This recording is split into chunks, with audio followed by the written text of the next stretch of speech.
Teka-teki asal-usul ratusan ton kayu gelondongan yang terdampar di pantai Baozawa, Kecamatan Teluk Dalam, Kabupaten Nias Selatan, Sumatera Utara. Sejak 30 November 2025, akhirnya terungkap. Kepolisian setempat memberikan keterangan resmi setelah berhari-hari menjadi sorotan publik. Kapolres Nias Selatan AKBP Ferry Mulyana Sunaria mengungkapkan bahwa kayu-kayu gelondongan yang terdampar di sepanjang pantai tersebut diduga kuat berasal dari bencana longsor yang terjadi di wilayah Sibolga dan Tapanuli Tengah. Kayu-kayu dengan berbagai bentuk mulai dari batang besar, gelondongan, hingga potongan dengan akar terbawa arus laut dan terdampar sejauh lebih dari 1,5 kilometer di bibir pantai Baozawa, sekitar 500 meter garis pantai terdampak. Pernyataan Kapolres, kami sudah melakukan pengecekan dan menduga Sibolga dan Tapteng. Kayu-kayu ini memiliki bentuk tidak beraturan, ada yang dengan akar dan ada juga yang gelondongan, jelas Ferry Mulyana. Namun, Kapolres juga mengatakan bahwa hingga kini pihak kepolisian belum dapat memastikan apakah seluruh kayu tersebut murni berasal dari bencana ataukah ada yang merupakan kayu tebangan ilegal. Bentuknya tidak beraturan, jadi kami belum bisa pastikan apakah semuanya terbawa dari lokasi bencana atau ada campuran kayu ilegal, tambahnya.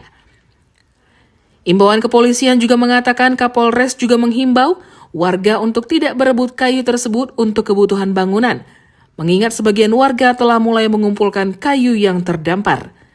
Silakan memanfaatkan untuk kebutuhan bangunan, tapi jangan sampai menimbulkan keributan, ungkapnya. Kemarin kami juga mengadakan pengecekan tibanya kayu sebanyak ratusan ton di desa Baozawa itu pasca terjadinya bencana di Sibolga dan Tapanuli Tengah. Jadi ada berbagai jenis kayu dengan bentuk yang tidak beraturan yang terbawa arus laut ke desa Baozawa itu sekitar kurang lebih 1,5 kilometer terdampar di bibir pantai dengan dari bibir pantai jarak ke tengah itu sekitar 500 meter.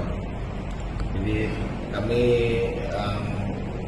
menyimpulkan itu memang dari dampak dari bencana yang terjadi di Sibolga dan juga di Tapanuli Tengah. Dari potongan-potongan kayu yang ada dan gelondongannya itu ada bekas penebangan atau bagaimana itu? Berbagai jenis, jadi tidak beraturan, ada yang ada dengan akarnya, ada yang juga hanya gelondongan saja. Tapi lebih bisa kami pastikan lagi karena dari berbagai bentuknya ini masih tidak bisa dipastikan juga itu berdasarkan hasil dari mungkin ulah manusia atau seperti apa. Ya. Untuk masyarakat kami himbau kalau memang mau memanfaatkan silakan untuk kemungkinan untuk pembuatan bangunan dan lain-lain, tapi tidak sampai ataupun jangan sampai menimbulkan keributan saja di antara mereka. Hingga kini proses identifikasi lanjutan masih berlangsung. Pihak kepolisian membuka kemungkinan adanya perkembangan baru jika ditemukan bukti yang berbeda dari dugaan awal. Dari Medan, Tim Liputan Garuda TV Sumut melaporkan untuk Laporan 8.